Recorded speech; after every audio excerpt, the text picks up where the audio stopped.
Queridos, nós vamos lidar hoje com um texto que talvez seja um dos textos mais famosos da Escritura e seguramente, para alguns temas da teologia, é um dos textos mais importantes. É tão importante esse texto que, desses 6 versículos que nós vamos estudar aqui, surgiu toda uma escola de cristologia nesse texto, a partir do que nós vamos ler aqui. Me refiro ao texto de Filipenses, então, capítulo 2, versículos 5 a 11, que é o texto que trata do autoesvaziamento de Jesus, ou na teologia chamada kenosis, o esvaziamento de Jesus. É um texto, seguramente um texto poético. Alguns autores mencionam que isso é uma música da igreja antiga, mas é um texto cristológico, um texto absolutamente cristocêntrico. E é um texto tão rico que a gente poderia, se a gente quisesse, gerar uma série de sermões sobre esse texto a partir de tanta informação que está condensada aqui. Então, nós vamos estudar nesse texto único aqui, um texto absolutamente especial, algo que é um texto que mexe profundamente comigo, e não só isso, provavelmente se as coisas se encaminharem no mestrado do jeito que estão, é neste texto aqui que eu devo lidar, pelo menos um capítulo do meu trabalho final do mestrado vai ser sobre esse texto que está aqui. Então abra comigo, Filipenses capítulo 2, versículos 5 a 11. Filipenses 2, 5 a 11. O texto diz assim: seja a atitude de vocês a mesma de Cristo Jesus, que, embora sendo Deus, não considerou que o ser igual a Deus era algo a que devia apegar-se, mas esvaziou-se a si mesmo, vindo a ser servo, tornando-se semelhante aos homens. E sendo encontrado em forma humana, humilhou-se a si mesmo e foi obediente até a morte e morte de cruz. Por isso, Deus o exaltou à mais alta posição e lhe deu o nome que está acima de todo nome, para que ao nome de Jesus se dobre todo o joelho, no céu, na terra, debaixo da terra, e toda língua confesse que Jesus Cristo é o Senhor, para a glória de Deus Pai. Uau! Que texto rico! O texto é tão especial que os teólogos têm dividido o texto em 3 grandes dimensões. E o que nós vamos ver hoje é, rapidamente, cada uma dessas 3 grandes dimensões de análise desse texto. A primeira dimensão, a mais óbvia, é a dimensão teológica ou cristológica, que é o que este texto revela sobre Jesus. E da primeira dimensão, dessa dimensão teológica, a gente vai ver rapidamente uma segunda dimensão, que é a dimensão eclesiástica. O que este texto revela sobre a igreja de Jesus. E, finalmente, há uma última dimensão que a gente poderia chamar de uma dimensão pessoal ou psicológica desse texto.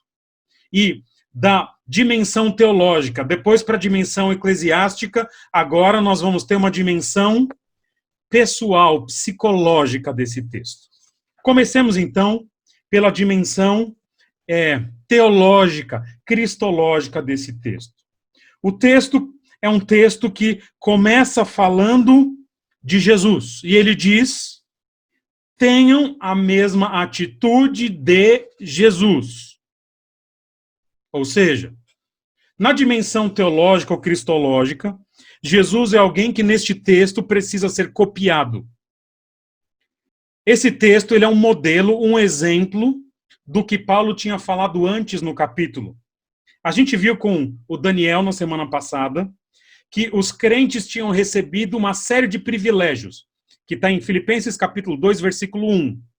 Fala de uma série de privilégios. Aliás, o Daniel não mencionou nominalmente, mas a mensagem central que ele trouxe para a gente semana passada é uma mensagem que saiu diretamente dos filmes do Homem-Aranha, do Uncle Ben, que não faz arroz, mas é o tio do Homem-Aranha, quando ele diz que para grandes poderes, grandes responsabilidades.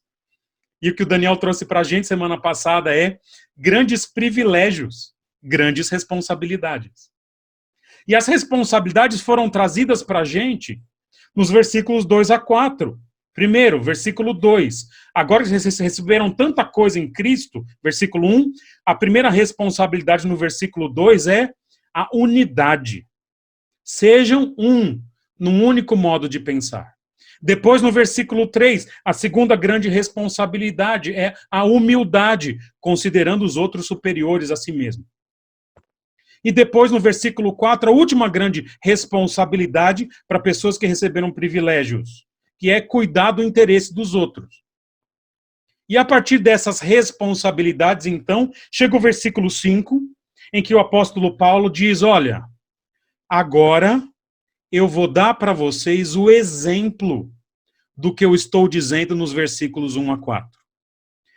Eu vou dar para vocês um exemplo do que é considerar alguém superior a si mesmo. É interessante quando a gente pensa que, quando Paulo diz considerem os outros superiores a si mesmo, a gente até aceita. Porque a gente diz, tá bom, a gente tem um nível na igreja, eu vou considerar o outro um pouquinho maior que eu. Cuidar do interesse dos outros na igreja. Quando eu for pegar minha aguinha lá no fim do culto, eu sirvo um irmão, um idoso, se precisar. Tá vendo? Eu estou cuidando dos meus interesses e dos outros. Só que quando Paulo traz agora o exemplo do que ele quer dizer, ele começa a falar simplesmente de considerar os outros superiores ou de buscar os interesses dos outros a partir do exemplo de Jesus. Uau! E é interessante que, ao trazer o exemplo de Jesus, Paulo vai falando, tem vocês, então, a partir dessas responsabilidades, a mesma atitude de Jesus, e ele traz o que Jesus fez. E eu quero trazer no que Jesus fez 2 grandes movimentos. Jesus, nesse texto, faz um grande movimento para baixo e faz um grande movimento para cima, nessa ordem. Primeiro Jesus vai descer e depois Jesus vai subir. Alguns pregadores têm usado a imagem, por exemplo, da montanha russa. Não é uma imagem ruim, mas eu não vou usar a montanha russa. Por que eu não vou usar a montanha russa? Na montanha russa você desce rápido e sobe devagar. Mas nesse texto aqui não é assim. Nesse texto ele desce devagar e sobe rápido. Eu vou usar então a figura que vai permear nosso estudo aqui, a figura de algo que na nossa vida sobe e desce. Que tudo que esse trem faz é subir e descer. E eu quero que você imagine então nesse momento, aproveita que você está olhando aqui para a tela, quero que você imagine na sua cabeça que você vai entrar num elevador. Gente, elevador é uma das coisas mais bizarras que existe na modernidade, né? É uma caixa que sobe e desce. Tudo que ela faz é subir e descer. E tem elevador de todo tipo. Então eu quero que você imagine um elevador. Esse elevador vai estar com você no estudo inteiro. Agora, só um parênteses aqui, gente. Eu detesto andar de elevador. Detesto andar de... Sabe, nem é tanto pelo elevador, não é? Que é meio um despropósito, você está numa caixa. Mas, gente, papo de elevador. Gente, eu morei num prédio, a gente morou num prédio uma época. Eu considerei seriamente usar mais as escadas, porque papo de elevador é insuportável. Mas, enfim, fechando parênteses aqui, eu quero que você imagine esse elevador. E quero que você imagine que tudo que vai acontecer aqui acontece em um elevador. E nós vamos ver, então, Jesus em 2 movimentos de um elevador. O movimento de descer, vai descer, descer, descer, e depois o movimento de subir. Estão comigo? Vejamos, então, como que é o movimento de Jesus no elevador, versículos 5 e 6. Diz assim: seja a atitude de vocês a mesma de Cristo Jesus, que, embora sendo Deus, não considerou que o ser igual a Deus era algo a que devia apegar-se. Para aqui. Nós estamos falando de um elevador. E esse elevador começa nas alturas. O andar em que Jesus está, lá em cima, é o andar reservado para Deus. Tipo, é o andar mais alto, mais elevado da existência, mais sublime. E ele está lá de forma incomparável na sua glória, na sua autoridade, na sua fama. E o que o texto está dizendo é que ele é Deus, ele está no andar reservado para Deus. E o texto diz que um dia Jesus entra num elevador. E ele entra naquela caixinha e ele decide apertar o botão. E é um botão que vai deixar a sua glória para trás. É um botão que vai deixar aquilo que é pertinente à realeza divina para trás. Veja, eu não estou dizendo que Jesus deixou de ser Deus. Eu estou dizendo que ele deixou algumas prerrogativas de divindade no que diz respeito à sua glória. O texto está dizendo que ele simplesmente não se agarrou, é essa palavra que Paulo usa, ao fato de ser Deus, de viver em glória. Então o texto está dizendo que ele não se apega a isso e ele entra num elevador.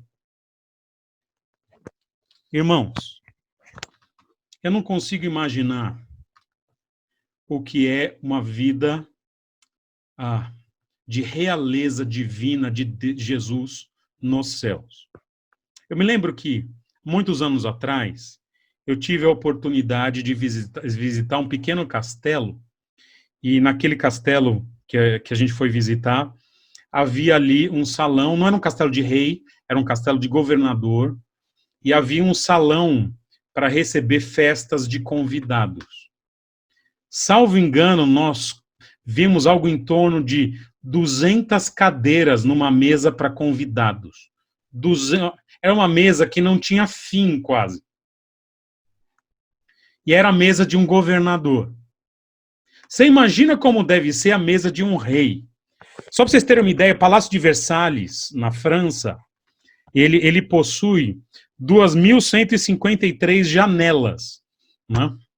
67 escadas, 352 chaminés. Versalhes tem 700 quartos, 1.250 lareiras. A turma que gosta de frio aí tá feita, né? Ou não gosta de frio. 700 hectares de parque. E nós estamos falando de um rei humano. Os reis que habitaram Versalhes eram gente. Você imagina qual deve ter sido a pompa de Jesus nos céus. Jesus na glória divina. E esse Jesus não se apega a esse tratamento de rei e ele entra em um grande e cósmico e existencial elevador. E ele vai apertar o botão, e sabe para qual a direção que é o primeiro botão que ele aperta? Jesus aperta o botão para descer. Veja comigo o versículo 7. Veja como Jesus vai descer agora. Ele está lá em cima, exaltado, acima de tudo e de todos. Agora ele aperta o botão para descer, versículo 7. Mas esvaziou-se a si mesmo, vindo a ser servo. Jesus aperta aquele botão de descer, aquele botão daqueles elevadores que desce, desce, desce, desce, desce. E sabe onde que Jesus vai parar? Nessa sua primeira descida, Jesus não para no térreo. Na sua primeira descida, Jesus para justamente no subsolo. Sabe por que Jesus para no subsolo? Porque ele não chega ao mundo como um rei. O rei talvez você poderia considerar um térreo. Ele não chega ao mundo como um homem importante, estudado, nem de classe média. O texto diz, mas esvaziou-se a si mesmo, vindo a ser servo. E a palavra que o apóstolo Paulo escolhe para falar de servo é a palavra mais forte na língua grega para falar de um escravo.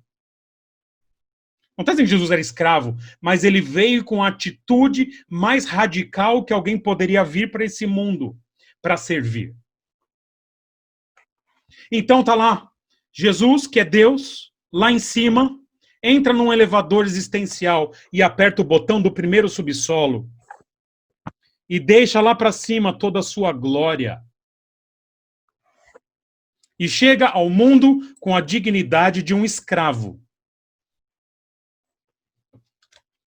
Essa palavra que é usada para Jesus, para escravo, trata um pouco do que os escravos de baixa patente, se é possível dizer que existe escravo de alta ou de baixa patente, mas algumas coisas que os escravos piores faziam, só para vocês terem uma ideia. Lavavam os pés, considerando-se, por exemplo, alguns membros da igreja, não há nada pior do que lavar alguns pés. Não sei, não fiquei reparando nos pés dos irmãos da igreja, mas eu imagino. Escravos limpavam sujeira. Escravos faziam o trabalho braçal. E Jesus entra num elevador e aperta o botão do primeiro subsolo, que é o subsolo de alguém que vem fazer o trabalho mais difícil, o pior trabalho que alguém podia fazer. Mas sabe o que acontece ainda no versículo 7? Isso é surpreendente. Jesus volta para esse elevador. Ele aperta um próximo botão.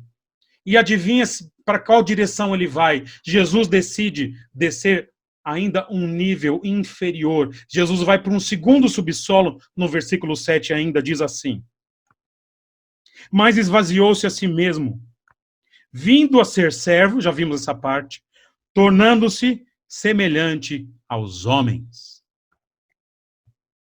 Se Jesus já estava no subsolo com a função de servir a humanidade, agora ele decide na sua natureza ir ainda mais baixo. Porque para servir, Jesus agora se identifica plenamente com gente. Veja, Jesus mantém a sua divindade, mas ele acrescenta a si mesmo a natureza humana. Ele, que é criador infinito, todo-poderoso, que sempre esteve à direita de Deus Pai, acrescenta em determinado momento da história a si mesmo a finitude. Acrescenta um corpo, que é um corpo que tem limitações de tempo e de espaço. Queridos, eu acho que não existe nada mais humilhante para um ser que é divino, ele se identificar com uma criatura que não é divina. Eu tive uma aula recente com o professor Heber Carlos de Campos Júnior, e ele trouxe um insight muito interessante sobre como as pessoas se manifestam uma em relação às outras quando estão bravas, quando querem fazer algum tipo de xingamento que seja publicável, pelo menos.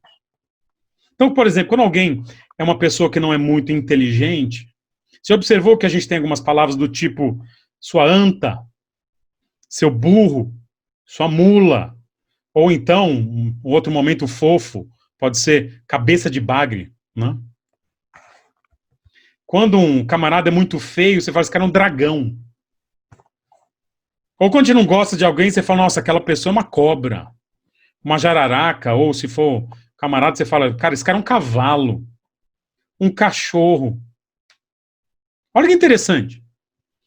A gente fala para pessoas, para gente, quando a gente quer rebaixar alguém, quer xingar alguém, a gente usa uma expressão de seres que a gente considera inferiores. Até há um xingamento hebraico, que eu aprendi na aula de hebraico, muitos anos atrás, no seminário, que você pode chamar alguém de Ben Sussá. Quer dizer, não faça isso.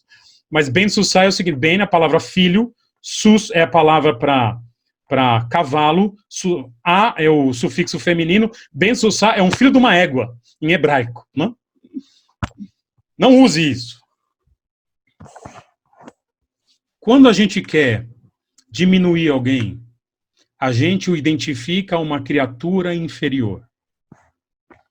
Gente, nós estamos falando de Deus, que agora se faz homem, que é uma criatura inferior, infinitamente inferior a Deus.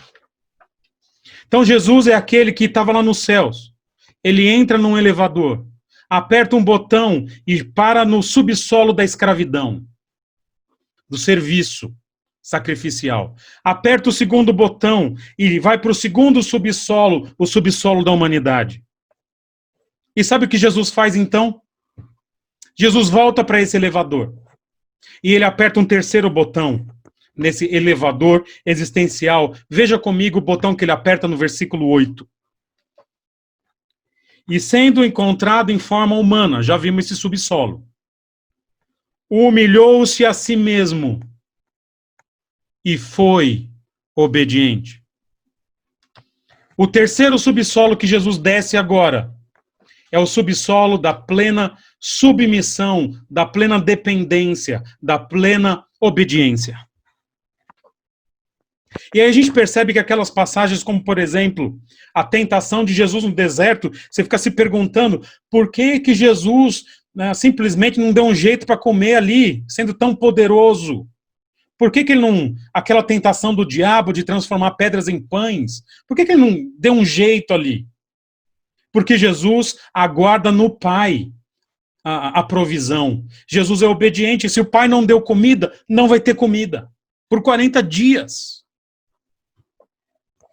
E aí você observa passagens como Jesus no Getsemane, em que ele fala, Pai, se possível, passa de mim esse cálice. Pai, tá difícil. Mas ele diz logo em seguida, mas que não seja feita a minha, mas a tua vontade, seja como tu queres. Jesus é aquele que desceu até o andar da plena obediência. E estando no terceiro subsolo, sabe o que Jesus faz então? Jesus entra nesse elevador existencial mais uma vez. E veja comigo novamente o versículo 8. E, sendo encontrado em forma humana, humilhou-se a si mesmo e foi obediente. E obediente até a morte. Jesus aperta o quarto subsolo agora. E ele decide descer até aquele momento mais terrível da existência humana, que é o momento da morte. Veja até que nível Jesus está disposto a descer. Ele começa como servo, depois ele se mostra homem, criatura. Depois ele se mostra como alguém que está disposto a obedecer tudo, a deixar sua vontade de lado. E agora ele decide chegar no andar que ele obedece até morrer. Mas sabe o que me chama a atenção nesse texto? O que me chama a atenção nesse texto é que Jesus entra nesse elevador ainda mais uma vez. E observa o versículo 8, o último andar no qual Jesus vai parar. E sendo encontrado em forma humana, humilhou-se a si mesmo e foi obediente até a morte, e morte de cruz. Morte de cruz. Jesus aperta o botão do elevador e chega no pior subsolo que um ser humano poderia chegar. Ele se identifica na pior morte que alguém poderia morrer. Na morte que era reservada para os traidores, na morte que era reservada para os assassinos, na morte que era reservada para os malfeitores, para os bandidos. Ele é crucificado ao lado de 2 bandidos. Jesus morre a terrível e lenta morte na cruz. Queridos, não existe nenhum nível mais baixo da existência humana do que esse nível que Jesus chegou. Neste elevador existencial não existem mais botões. Não tem como Jesus descer mais. Ele saiu lá de cima e veio descendo. Servo, homem, obediente, morte, morte de cruz. Porque Jesus veio ao mundo descendo e descendo e descendo e descendo até o seu nível mais radical. Até a última gota de sangue. E ele completa a sua obra de forma mais terrível e humilhante que o ser humano poderia ter, que é uma morte de cruz. Turma, mas sabe o que é lindo nesse texto? O que é lindo nesse texto é que quando Jesus morre, a morte de cruz, Jesus ele é colocado nesse elevador novamente. Veja, como eu disse para vocês, não tem mais nenhum andar para descer. Jesus não consegue descer mais. Mas quando Jesus volta para esse elevador, depois da sua morte na cruz, algo acontece. E veja comigo os versículos 9 a 11, o que acontece quando Jesus entra nesse elevador pela última vez.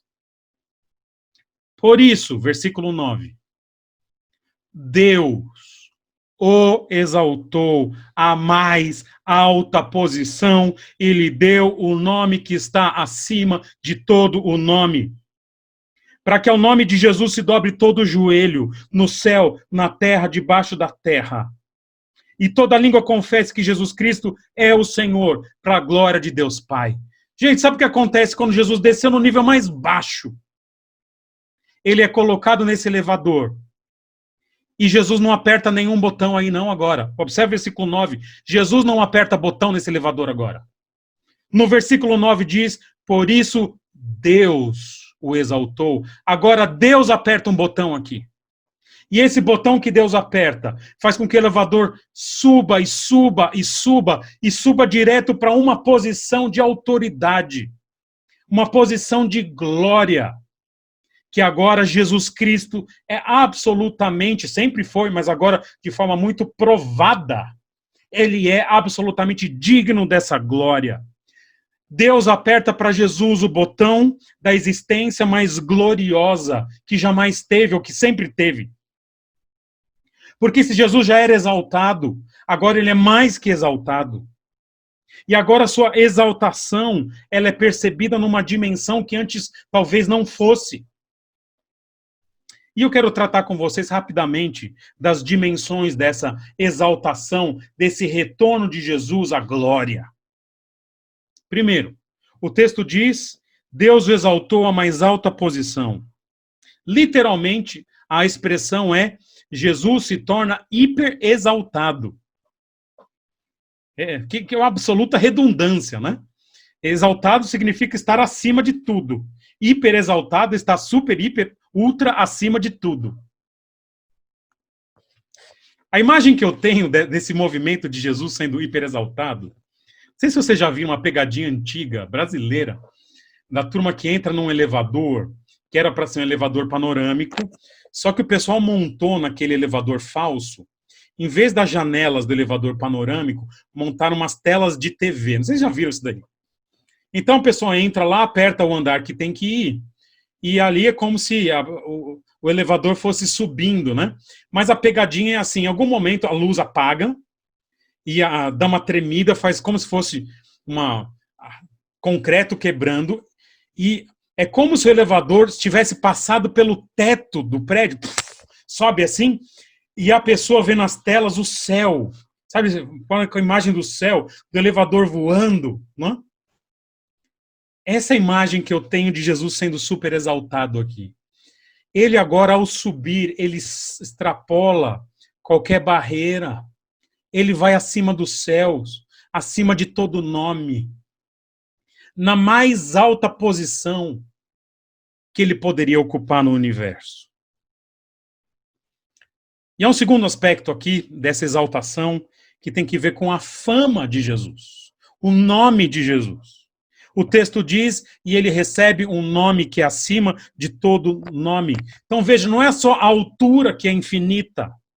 Agora a extensão também é, ou a profundidade da reverência é infinita. E mais, há ainda um componente até escatológico, do futuro. Ele menciona, versículo 10, para que ao nome de Jesus se dobre todo o joelho no céu, na terra e debaixo da terra, e toda língua confesse que Jesus Cristo é o Senhor. Ele está dando assim, essa subida de Jesus não para. Um dia a história toda, todo mundo vivo ou que já existiu, vai perceber esse nome. E mais, Todo joelho se dobrará, ele vai demonstrar sua autoridade. Essa autoridade que agora é universal. Só para vocês saberem, irmãos, esse texto é uma aplicação de Isaías 45, 23 e 24, que diz que ao nome do Senhor, todo mundo vai ver o seu poder. E mais, em Isaías 45 está falando da vingança. Jesus um dia vai mostrar sua autoridade sobre aqueles que o mataram. E assim há de ser essa subida que já começou, que Jesus já está em sua autoridade. Jesus com uma altura incomparável. Jesus com uma fama incomparável, com uma autoridade universal. E tudo isso glorificando a Deus.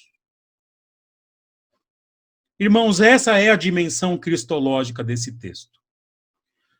Um Jesus que entra num Jesus que é Deus, que entra num elevador que desce para a servidão, desce para a humanidade, vai descendo até o subsolo da plena obediência, desce até o subsolo da morte e morte de cruz, e depois, por causa disso, Deus o eleva às maiores alturas. E Jesus recebe toda a glória devida ao nome dele. Essa é a dimensão cristológica do texto. Jesus foi assim. Mas como eu falei para vocês, esse texto não fala só de Jesus. E agora algo interessante que eu quero começar a trazer para vocês sobre o porquê esse texto existe. Mas você fala, puxa, se a dimensão cristológica demorou meia hora, onde vamos parar hoje, né? Calma, que as outras dimensões são bem mais rápidas. São só aplicações da dimensão cristológica. Veja comigo o versículo 5, novamente, para a gente entender a dimensão eclesiástica. A dimensão desse texto para a vida da igreja. Olha o que o texto diz aqui em Filipenses 2:5. Seja a atitude de vocês a mesma de Cristo Jesus. Opa! Este texto não foi escrito primariamente para falar sobre Jesus. Ele foi escrito primariamente para falar sobre uma atitude dentro de uma igreja. Todos esses aspectos da dimensão cristológica, eles existem para que as pessoas compreendam o que é uma igreja. E está aí na sua folhinha, eu quero que você entenda o seguinte, irmãos. O que Paulo está dizendo é que toda igreja deveria ter na entrada um elevador como esse que Jesus entrou. Toda igreja, antes do camarada chegar na reunião, na comunidade dos santos, toda pessoa devia entrar nesse elevador que Jesus entrou. E esse elevador que Jesus entrou na igreja, ele tem só uma direção. Sabe qual é? O elevador das pessoas na igreja deveria levar todo mundo para o subsolo. Porque toda a igreja deveria funcionar com pessoas que chegam com a mesma atitude de descer que Jesus teve. É um texto sobre como cada irmão da igreja deveria funcionar. Irmãos, eu quero que você tenha essa imagem na sua mente. Quando você for conhecer o novo local da igreja, se você não conhece, quando você entrar lá não tem elevador, tem até rampinha, tem escada, mas não tem elevador. Mas eu quero que você coloque na sua cabeça que ao entrar naquele lugar, para estar com seus irmãos em Cristo, é como se a gente entrasse num elevador e fosse apertando os botões do subsolo da existência humana. Da mesma forma como Jesus, que era Deus, apertou os botões e desceu para servir. Sabe por quê, irmãos? Tem um elevador na igreja. Quando a gente está em comunidade, desculpa falar. Não interessa a sua posição. Não interessa o que você faz lá fora. No momento que nós estamos juntos e reunidos, não interessa título. No momento em que a igreja está reunida, não interessa os seus bens, se você é rico ou pobre. O que o apóstolo Paulo deseja é que toda a comunidade, ao estar junta, perceba que a atitude que a comunidade deve ter, que cada um deve ter ali, é a mesma de Cristo Jesus. Nós chegamos numa igreja para servir e servir até as últimas consequências. Nós chegamos numa igreja para cuidar dos interesses dos outros. Em que nível? No nível que Jesus cuidou dos nossos interesses. Nós chegamos numa igreja para considerar os outros superiores a nós. Em que nível?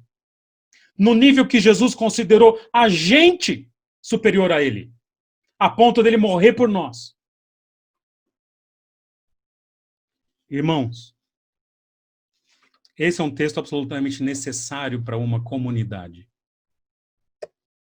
É impressionante como nós, eu me coloco no nós, temos dificuldade de compreender que o que nós fazemos em uma comunidade é servir do jeito que Jesus serviu.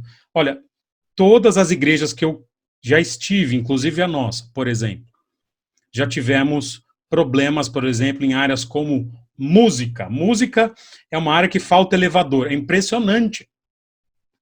As pessoas querem cantar. Nunca eu vi em nenhuma igreja alguém brigar por lavar banheiro. Não, era minha vez. Nunca vi. Mas mexe com música que você vai ver.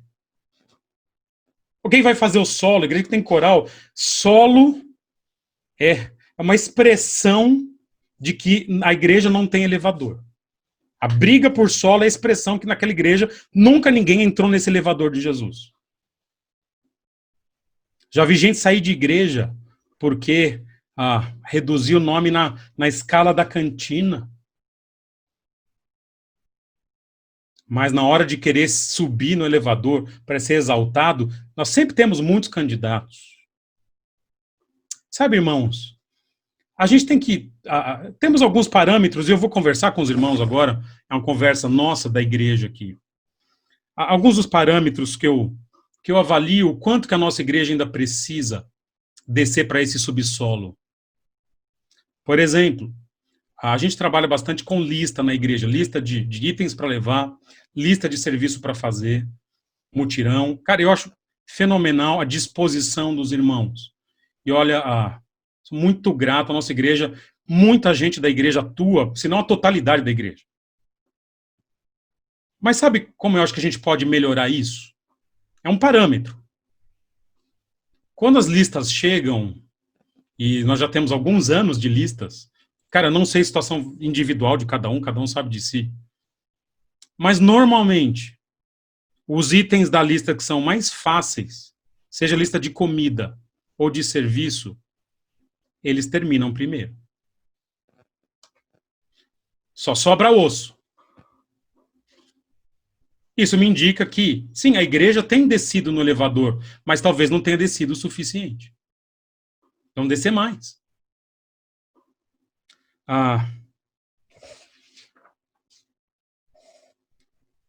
Nossa igreja, ela precisa ter a dimensão que quando a gente está como igreja reunida, a gente tem que ter essa atitude de Jesus. Descer até o último subsolo. Porque nós precisamos, como igreja, irmãos, considerar o outro superior de fato. Precisamos de mais gente que deixa lá fora as suas credenciais. Gente disposta a servir até as últimas consequências. Irmãos, nós estamos agora avaliando, por exemplo, a formação de um grupo de pessoas que serão preparadas para o diaconato e para o presbitério. A formação desse grupo não indica que essas pessoas que vão participar, de fato, serão presbíteros ou diáconos. Mas adivinha qual que é o critério para a pessoa, de fato, ser indicada para um grupo desse? Não é um critério de posição, não. É quem está disposto a servir. Quem está disposto a trabalhar mais.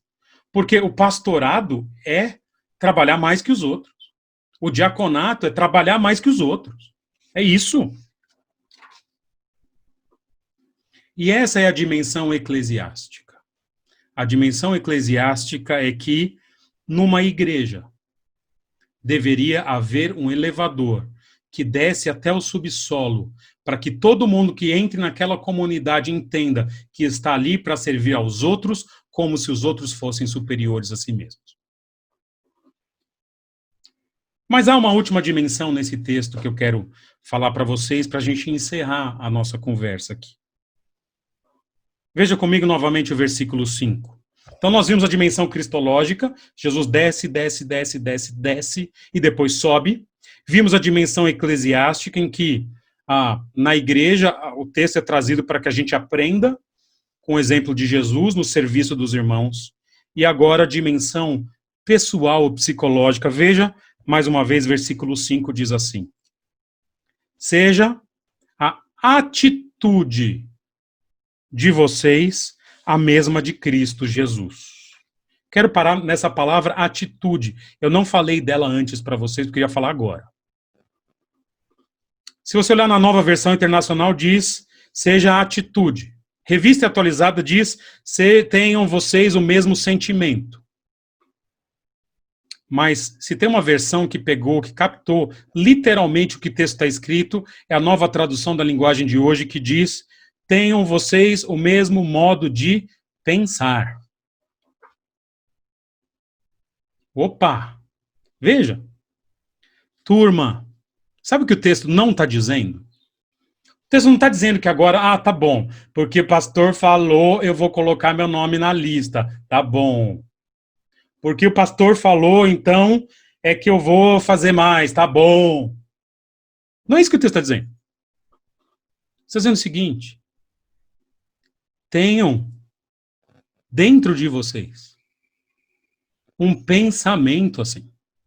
É uma dimensão individual, psicológica, mental, cognitiva. Queridos, se Deus não tocar a sua mente, o seu coração, para a gente pensar assim, não adianta eu pregar o texto. Está fora da minha alçada trabalhar o que está dentro de você, de mim. Quer dizer, de mim não, de mim é minha alçada, mas dentro de você eu não posso mexer. E o texto quer uma transformação interior, não algo legalista. Ele quer que as pessoas mudem a forma de encarar a igreja a partir da experiência de Jesus. De encarar a si mesmos a partir do que Jesus fez. A forma como a gente se vê a partir desse texto aqui deveria ser diferente. Eu deveria me ver aqui, pensar de fato, acreditar nisso, de que eu existo para servir os outros.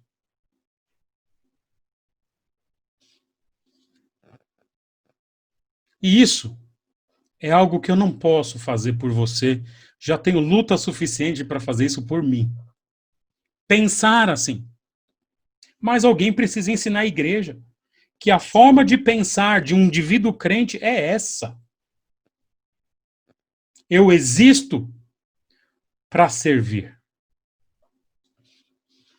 Então nós vimos a dimensão teológica, cristológica, do que Jesus fez, desce, desce, desce, desce, desce, até o nível mais baixo da existência, morte de cruz, e depois ele é exaltado.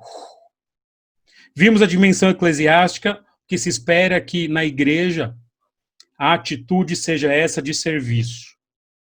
E vimos agora que há uma dimensão psicológica, que o elevador ele deve funcionar aqui dentro. É aqui que está o botão que nos faz, de fato, de coração, considerar os outros superiores a nós mesmos. Eu quero terminar mencionando algo que talvez Paulo queira ter deixado implícito para nós aqui no texto, que eu não mencionei nas dimensões da igreja nem na dimensão pessoal. Nós estamos falando que Paulo tem a intenção de dar esse exemplo de que Jesus desceu, desceu, desceu, desceu, e que depois ele subiu. E eu trouxe para vocês que na igreja o elevador só desce. E que na nossa mente a gente deveria ter essa consciência de que o elevador desce. Mas eu acho que não é tudo que o texto está dizendo. Há algo mais aqui nesse texto. E eu quero fazer uma comparação desse texto com o texto de Tiago, capítulo 4, versículo 10. Estou encerrando mesmo. Tiago 4,10 diz assim: humilhem-se diante do Senhor. Essa parte a gente viu. Desce, desce, desce, desce, desce. Humilhem-se diante do Senhor. Mas olha o que Tiago diz. E Ele, que é Deus, Ele os exaltará. Queridos, eu acredito que essa lógica se aplica a esse texto de Filipenses 2. Porque quando a gente serve, me parece que Deus, em algum momento, ele retribui o serviço com algum tipo de reconhecimento do serviço. Veja, em nenhum momento é colocado isso como um objetivo. O objetivo é servir. Mas me parece que no que diz respeito à eternidade, à concessão de galardão, quem serviu de fato com a mente de Cristo, possivelmente vai receber essa recompensa de uma gratidão pelo serviço, como Jesus recebeu. Humilhem-se diante do Senhor e Ele os exaltará. E Ele os exaltará. E de tudo que eu falei aqui, talvez você possa resumir numa simples frase, que na vida cristã, antes de subir, é primeiro necessário descer. Que essa seja a minha mente, a sua mente, a mentalidade da igreja e a compreensão mais básica da cristologia. Essa é a minha oração. Vamos orar. Senhor Deus, obrigado pelo exemplo de Jesus, que sendo Deus, não se apegou às prerrogativas gloriosas de divindade, mas decidiu descer, sendo servo, sendo gente, sendo obediente, obediente até a morte, e morte de cruz. E muito obrigado pelo exemplo de que esse Jesus é exaltado, acima de todo nome, super elevado nas alturas, a quem todo joelho se dobrará um dia, para a glória de Deus Pai. Mas o meu pedido hoje é, humildemente, concede aos irmãos da Igreja Batista da Trindade a mente, a mentalidade, o modo de pensar de Jesus Cristo. E que todos nós, agora unânimes, ao entrar no tempo de comunidade, de comunhão, não cuidemos dos próprios interesses. Que nós consideremos os outros superiores a nós. E que a gente decida individualmente no coração que nós existimos numa igreja para servir aos outros.